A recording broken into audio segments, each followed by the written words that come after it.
from hello YouTube. This is your girl Karma Kaboom, broadcasting live from a very, very nervous place. It's like almost 4 o'clock in the morning, and I can't really sleep because why? I left my patio door open yesterday to get a little ventilation because it was warmer than usual yesterday, and I was too lazy to close it. I was tired and I had a lot on my mind, so I just left it open thinking it was going to remain kind of relatively warm, but I was wrong. And now I wake up about an hour ago and it was freezing, and of course I can't sleep when it's cold. I've never been able to sleep when it's cold.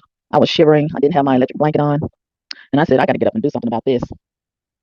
And now I can't go back to sleep because I'm thinking about I got to do something about that. What is that, Karma Kaboom? That situation on my job. Another situation, Karma Kaboom, on the job? Yes, bitch. Another situation on another job.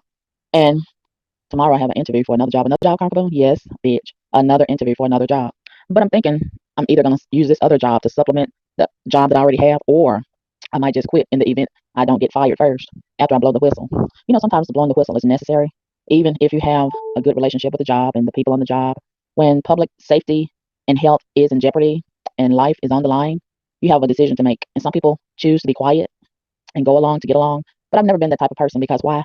I'm a godly person. I have God in me. I have a greater responsibility, and I have a conscience that won't let me remain silent when I see, hear, or know about something that isn't right, regardless of the possibility of losing friendships, relationships, being, you know, severed. I don't care about that because why? My allegiance is to God. And I feel like I'm going to have to answer for that. And my conscience won't let me remain silent when I know there's wrongdoing going on and violations all around me. So I'm not going to be on camera right now for this particular video. Why? Because I don't have on my wig and I don't feel like getting on camera right now. So just listen to me and listen to my heart, listen to my spirit, listen to my concerns. So, as you may or may not know, I recently, about a month or two ago, came back to the hood rat capital of the world after I had worked about 6 months in another state. And I really, really enjoyed working in the other state. And I would have relocated to that other state had it not been for the fact that it's so expensive in that other state. Like one bedroom house or apartment starts at about $1,600 a month. You got to have some long, hard cash assets and resources to stay over there. And most of the people in that city where I was, I heard, were mostly government workers. So, of course, they could afford it. They were big ballers and shot callers, right? And one day God is going to increase me to that level. But in the meantime, honey, you know how it is. And so I'm back here. And a piece of my heart is still there. And I haven't changed my phone number. After I had moved over there temporarily to work, I had unexpectedly changed my phone number and got a new phone carrier, and it was lots more money than I really usually pay. But because this particular phone carrier has a decent reputation, and I thought I would get a better reception on my phone as far as doing my videos on YouTube, that's why I made the sacrifice. And I could have stayed where I was because it wasn't much better. I'm just paying a bigger bill for the name. You know how that goes. And I don't want to change my phone number because I still have, like I said, a piece of my heart is still in that particular city in the other state. And I do intend at some point to go back there, whether it is to work, live, or play. I will go back. And my manager, I think he wants me back.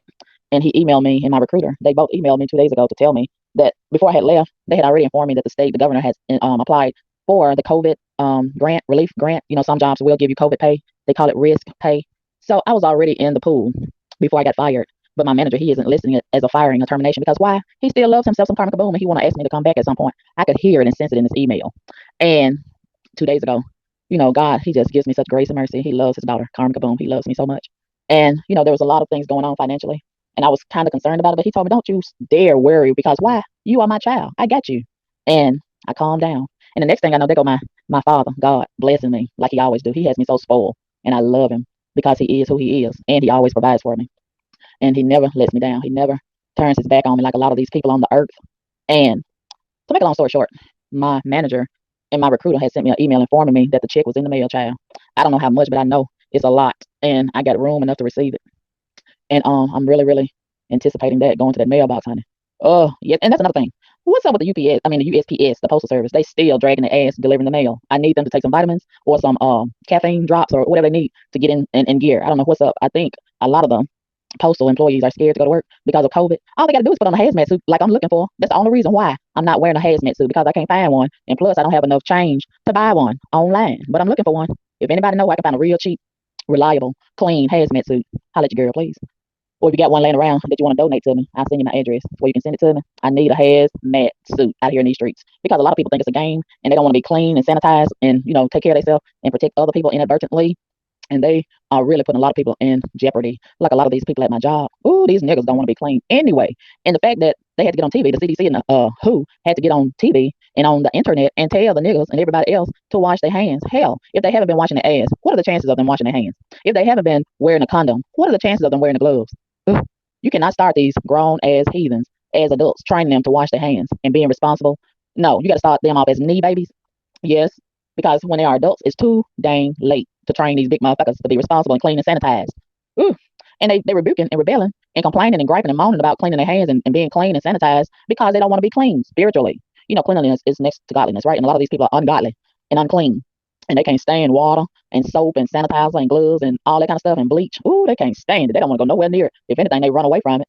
And I've been bringing my own bleach and gloves to my job. And somebody, some demon, some unclean demon is so disturbed and bothered by that bleach spray in the gloves that I lay in the corner. It's not bothering anybody. It's out of the way. But this demon, this unclean demon, S with an S on the end, because I think it's more than one. They always go out of their way to go in that corner when I'm not at work and bother and disrupt and disturb and dismantle and move the bleach spray in the gloves. And it really bothers me because I don't want their spirit and their energy touching my stuff. They don't want to use it to clean themselves or the building, but they want to go there and mess with it when I'm not there. They don't want it there. Why? Because they unclean and they are disturbed and bothered by clean stuff. So what I did, even though it's a big inconvenience, I have started just taking the bleach spray in the gloves and put it in a big bag and just bring it with my own big bag back and forth every day. And that's just the way that it's gonna have to be from now on until something else better can be done. Or it would be nice if I could get a little plastic drawer container like they sell at the dollar store or Walmart, and I put a little lock on it, and I just keep my stuff in there. And I'm working around a lot of niggas that don't want to be clean, and that's putting me in jeopardy, and it's putting my health on the line. You know, I'm diabetic, and I'm in a high risk group, right? So I got to be extra careful. I already been clean, washing my hands and such, but I got to be extra clean around these unclean heathens. And so let's start right here.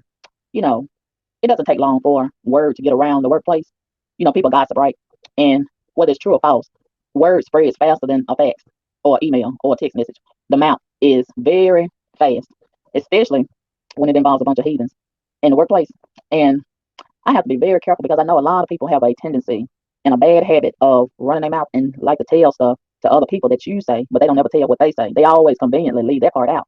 And I have to be very careful to, allow people to tell me stuff on the job because a lot of times people be setting you up for failure and you don't even know it. And they like to spread gossip anyway. And then, a person like me, I love juicy gossip.